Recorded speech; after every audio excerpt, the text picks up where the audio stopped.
ক্রিকেটাররা কি আবার ভবিষ্যতে এরকমটা বলতে পারে কিনা যে দুই দেশের এই রাজনৈতিক অস্থিরতার জন্য আমাদের যেই একটা হক সেটা আসলে নষ্ট করা হচ্ছে? আমরা তো সরকারি কারণেই খেলতে যাইনি, তা এখনো তো ভারত সরকারের দোহাই দিচ্ছে, তাহলে আমরা তাদেরকে কেন করি? 33 বছর কেটে গেল, কেউ কথা রাখেনি, কিন্তু 23 বছর পর কিন্তু অস্ট্রেলিয়া কথা রেখেছে। এর আগে আমরা দেখতে পেয়েছি যে ক্রিকেট বোর্ডের উপর ক্রিকেটাররাই অনেক ধরনের কথা বলেছে যখন আমরা বিশ্বকাপে খেলতে না গেলাম, যে তাদেরকে আসলে আলোচনাটা শুধুমাত্র করা হয়েছে।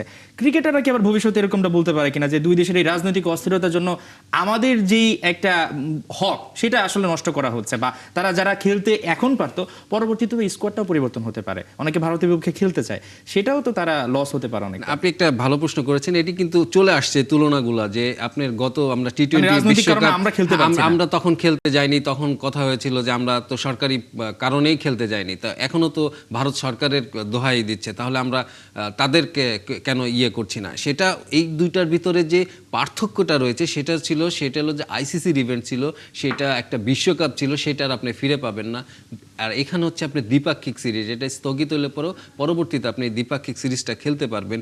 কিন্তু এখানে যেটি হয়েছে সেটি হলো যে আগে যেটা দেখা, যে ওই সময় যেটা ছিল আপনার, যে দুই ক্রিকেট বোর্ডের ভিতরে একদমই কোনো কথা হয়নি, কোনো ইমেল চালাচালি হয়নি, আপনার তখন আসলে যোগাযোগই করা হয়নি, এবং আইসিসি এবং বিসিবির সঙ্গে যে যোগাযোগ ছিল সেখানেও কিন্তু একটা শুভঙ্করের ফাঁকি ছিল। আমরা দেখেছি যে তারা যেটি বলছে এবং আইসিসি যেটি বলছে সেটার সঙ্গে মিলছে না, এবং বর্তমানে যেটি হয়েছে এইখানে কিন্তু আপনার পরিষ্কার যে দুই বোর্ডের সঙ্গে অন্তত এই কথাটা হয়েছে, এবং ক্রিকেটাররাও চাচ্ছে, দুই দেশের ক্রিকেটাররাও চাচ্ছে এটা খেলতে। এটা পুরাটাই নির্ভর করছে আসলে রাজনৈতিক এই মেঘের উপরে। মানে ক্রিকেটাররা কোনোভাবে বোর্ডের উপর আর যে দোষটা বা যে খারাপ লাগা অভিযোগটা করতে পারবে না, তাদের আসলে মনে মনে থাকবে যদি রাজনৈতিক এই অস্থিরতাটা না কাটায় তারা হয়তো বা রাজনৈতিক দলগুলোকে দোষারোপ করতে পারে। সেক্ষেত্রে তাদের অনেকের যে ক্যারিয়ার, সেখানেও অনেকে বলতেই পারে যে আমি এটা লাস্ট একটা ওয়ানডে খেলতাম বা টি-20 খেলতাম, সেটা নাও হতে পারে। সঞ্জয় সাহেব, আমরা একটু অস্ট্রেলিয়ায় ফিরতে চাই। অস্ট্রেলিয়া বাংলাদেশের বহু প্রতীক্ষিত সিরিজটা শুরু হচ্ছে, সেখানে মুশফিকুর রহিমের কথা দিয়ে শুরু করতে চাই। প্রায় 100-র মতো তিনি টেস্ট খেলে ফেলেছেন, সেখানে আসলে তার অভিষেকটা হবে অস্ট্রেলিয়ার মাটিতে, টেস্ট পুরো দলেরই হবে। সবাইকে আসলে জিনিসটাকে কিভাবে দেখছে, যে নামটা অস্ট্রেলিয়া এজন্য নাকি বারবার বলছিলাম যে বিশ্ব টেস্ট চ্যাম্পিয়নশিপ, চাপটা আসলে কোথায় থাকবে বাংলাদেশের? আপনি যেটা বলছিলেন যে আসলেই আমার মনে হলো শুনিলে সেই কবিতাটার মতন, মানে 33 বছর কেটে গেল, কেউ কথা রাখেনি, কিন্তু 23 বছর পর কিন্তু অস্ট্রেলিয়া কথা রেখেছে, তাদের ওখানে আমরা খেলতে যাচ্ছি, এবং এখন দেখার অপেক্ষা যে সেই মামাবাড়ি সেই নাদির আলী মাঝি এখন আমাদের ওই 3 প্রহরের বিল দেখাতে নিয়ে যায় কিনা। আমার যেটা মনে হয় যে এখানে যেটি হয়েছে, যে আমার মনে হচ্ছে যে 11 জন ক্রিকেটারের অভিষেক হচ্ছে একটা দেশের মাঠে, এবং এইখানে আমরা সেই 11 জনের ভিতর কিন্তু সেই অভিষেকের মতনই আমার মনে হয় যে রোমাঞ্চ কাজ করছে।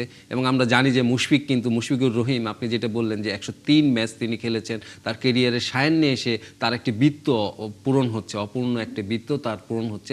এখানে একটু থামাতে চাই। ধরেন যে একজন প্লেয়ার 100-র বেশি টেস্ট খেলে ফেলেছেন, তারপরে অস্ট্রেলিয়ার মাটিতে আমাদের কখনো টেস্টের জন্য আমন্ত্রণ জানায়নি। এই জায়গায় কি এসে আপনার এখন এটা মনে হচ্ছে, বা আপনার সাংবাদিকতা ক্যারিয়ার আপনি অনেক কিছু দেখেছেন, যে আমাদেরকে এখনো কেউ সেভাবে আসলে গুরুত্ব দেয়নি বা কদর করে না, এটা শুধুমাত্র বিশ্ব টেস্ট চ্যাম্পিয়নশিপের একটা অংশ দেখে আমাদেরকে ডেকেছে, এই জায়গায় একটু আফসোস আছে কিনা?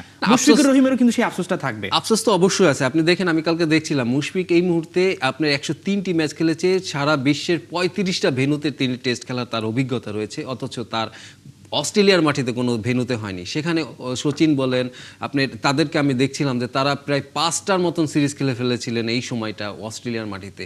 তো আপনার এই আক্ষেপটা তো থাকবে। এবং আপনি যেটা বললেন যে অস্ট্রেলিয়া আমাদের ডাকেনি, কেন ডাকেনি, আমি যখনই তাদের এরকম হয়েছে, তারা কিন্তু আসলে এখানে একটা বাণিজ্যিক ব্যাপারটা কাজ করে। আমি অস্ট্রেলিয়ায় গিয়ে দেখেছি, ওদের সঙ্গে কথা বলেছি, আমি এই জিনিসটা জিজ্ঞাসা করতাম ওদের প্রশাসক কিংবা কারো সাংবাদিকদের সঙ্গে, অনেক কথা এটা উঠে আসতো যে কেন আমাদেরকে বড় মাঠে খেলানো হয় না, মেলবোর্নের সিডনির মতন মাঠে খেলানো হয় না, কেন আমাদেরকে ওইভাবে আমন্ত্রণ জানানো হয় না। তাদের কিন্তু একটা কথা, মানে তারা যেটা বলতো যে দেখো, তোমার এই মেলবোর্নের স্টেডিয়ামটা খুলতে যে টাকাটা লাগে একদিনে, সেই টাকাটা আসলে বাংলাদেশ কিংবা অন্য কোনো একটু র্যাঙ্কিংয়ের নিচের কোনো দল আসলে পরে সেটা ওঠে না। এই জন্য এই খেলাগুলো দেওয়া হয় একটু গ্রামের সাইডে, এইবার যেমন নর্দার্ন টেরিটরি ডারউইনে দেওয়া হয়েছে, এই ধরনের তার মানে আমরা ওই জায়গাটা এত বছর তৈরি করতে পারি, আমরা মার্কেটিংটা তৈরি করতে পারিনি, এবং এইটার কারণ হচ্ছে পারফরমেন্স। এবং যখনই দেখা গিয়েছে যে আমাদের ওইখানে টেস্ট খেলার সুযোগ এসেছে, তখন ওরা বলেছে তোমাদের টেস্ট খেলতে হবে না, তোমরা আসো, আমরা 3টা ওয়ানডে খেলে দিই তোমাদের, কিংবা 2টা টি-20 খেলে দিই।